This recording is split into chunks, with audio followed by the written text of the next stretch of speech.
네, 최근에 여러 가지 경제 지표들이 나오고 있습니다. 경제 지표가 어떻게 나오고 있고 이에 따라서 주식시장 어떻게 전망을 해볼 수 있을지 도움 말씀 들어보겠습니다. 오늘 이 시간 서강대학교의 김영익 교수 모셨습니다. 어서 오세요. 예, 안녕하십니까. 네, 예, 일단 지금의 전반적인 경기 상태는 어떻다라고 판단을 하세요? 예, 작년 하반기 후 경기가 V자형 회복 대기업 중심으로 그렇게 보였거든요. 네.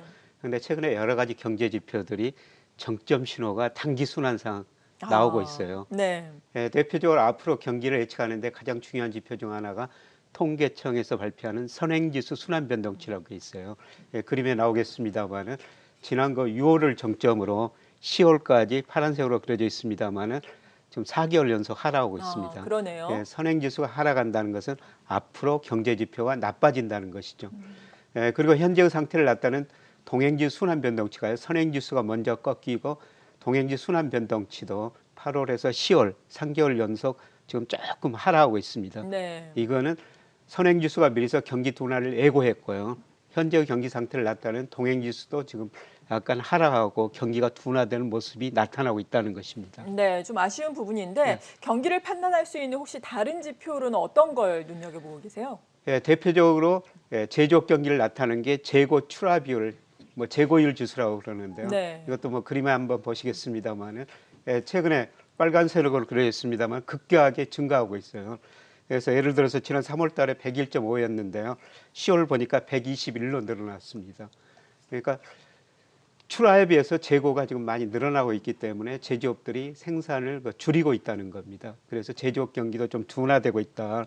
그래서 보면 뭐 전자제품, 화학제품 네. 이런 쪽에서 재고가 상대적으로 좀 늘어나는 모습이 나타나고 있습니다. 네, 그렇군요. 그리고 저희가 앞서서 반도체에 대해서 이야기를 할 때 최근에 발표된 수출 지표가 예, 상당히 긍정적으로 나와서 특히나 반도체 수출도 좋아서 예, 아주 반도체 긍정적으로 볼 수 있지 않을까 이런 얘기를 했었거든요. 이 예. 부분은 어떻게 보셨어요? 뭐 수출은 현재까지 잘 되고 있습니다. 그렇죠. 지난 예. 10월 수출이 약 604억 달러, 월별로는 처음으로 600억 달러 넘었죠. 네. 그리고 올 연간 11월까지도 보면 한 27% 증가했습니다.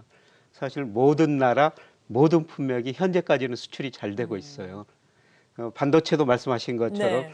뭐 거의 올 11월까지 전년 동월에 비해서 28% 증가했습니다. 근데 반도체보다 수출 증가율이 높은 게 석유화학 57%, 철강 한 아, 36%, 예. 그리고 미국, EU 쪽, 선진국 쪽으로 수출이 잘 되고 있습니다. 그런데 이런 수출이 앞으로도 계속 더 잘 될 것인가? 그거는 세계 경제하고 연관시켜 생각해 볼 수가 있는데요. 그런데 우리나라 수출하고 거의 같이 움직이는 OECD 선행지수라는 게 있거든요. 네. 우리나라 선행지수 지금 하락한다고 말씀드렸습니다만 저 그림에 나타나고 있습니다만 OECD 선행지수도 지난 7월을 정점으로 8, 9, 10월 약간 떨어지는 조짐을 보이고 있거든요. 그래서 우리 수출 증가율이 먼저 증가세가 좀 증가율이 둔화되고 있습니다만 아마 내년에는 OECD 선행지수 증가세 많이 둔화되고 수출 증가율도 올해 한 27%에서 내년에는 한 제가 전망하면 한 2 내지 5% 정도. 물론 올해 증가율이 높기 때문에 네. 내년 증가율은 낮을 수밖에 없습니다만 앞으로 그 증가율이 좀 많이 떨어질 가능성이 높습니다. 네. 그래도 또 일평균 수출하고 주가하고 상당히 상관관계가 높다라고 항상 말씀을 예, 해주고 예, 계시잖아요. 예. 일평균 수출은 아직까지는 좋은데 주가 같은 경우에는 체감하는 수준에서는 아, 정말 왜 이렇게 못 가지 이런 생각이 들거든요. 실제로는 어떤가요? 예, 일평균 수출도 지난 12월에 한 25억 2천만 달러로 27% 정도 네. 전년 동월 대비 증가했습니다. 아직도 좋은 상황인데요. 그런데 제가 일평균 수출하고 주가하고 매번 나올 때마다 네. 그래프를 그려주면서 주가가 좀 앞서가고 아, 있습니다. 아직도 앞서간 예. 건가요? 그래서 지난 6월 달에는 주가가 한 38% 정도 앞서갔었어요. 네. 그런데 주가는 지금 조정을 보이고 일평균 수치는 증가하면서 이 거리가 11월 기준으로 보니까 한 8% 정도, 38%, 8%도 많이 축소됐어요. 그래서 지금 뭐 앞서가는 개와 뭐 주인 예. 주가 일평균 수출 금액 차이가 많이 축소됐는데요. 아직도 조금 거리가 남아 있다는 것입니다. 주가가 더 오버퍼폼했다 이런 말씀이시네요. 예, 아직도 아웃퍼폼했다. 8% 정도. 물론 그 다른 경제 변수도 있습니다만 일평균 수출하고 우리 주가 상관계수가 0.84나 되거든요. 네. 그래서 저거로 보면 아직도 조금 앞서가고 있다. 많이 접혀졌습니다. 네, 그렇군요. 주가 측면에서 보자면은 코스피가 뭐 연평균 수익률이 지금 뭐 마이너스로 오가니까 정말 못 간다라고 생각이 들었는데 이런 거를 미리 선반영을 예, 했었네요. 그렇습니다. 네. 그렇다면은 경제 지표를 고려했을 때 주가 앞으로는 어떻겠습니까? 예, 저는 뭐 조정 국면이라고 보고 있고요. 네. 뭐 3,300 그거를 당분간 돌파하기는 좀 힘들어 보이겠다. 저 일평균 수출 금액으로 앞으로 한 1년 동안 주가를 전망해 보면요. 네.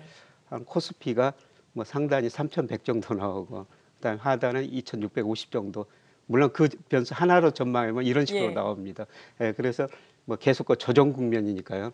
이럴 때는 뭐 주가 지수보다는 앞서 그 두 분께서 여러 가지 종목을 말씀해 주시던데 뭐 주가 지수는 공부할 필요가 없는 것 같고요. 아, 예, 예. 그다음에 저 종목 뭐 이런 것만 지금 공부하시는 시기가 아닌가 생각됩니다. 맞아요. 뭐 주가가 가지 않더라도 또 갈 예, 수 있는 종목들은 그러니까 종목들은 많이 많으니까요. 차별화가 되니까요. 네. 그래서 뭐 주가 지수는 저 같은 사람은 안 불러셔도 될 것 같고요. 아니에요. 예, 종목을 많이 하신 분들, 네. 예, 그런 분들 불러가지고 지금 투자하시는 게 좋을 것 같습니다. 네, 이렇게 주가 경기에 대해서 오늘 큰 그림을 그려봤습니다. 서강대학교의 김영익 교수와 함께했습니다. 감사합니다. 예, 고맙습니다.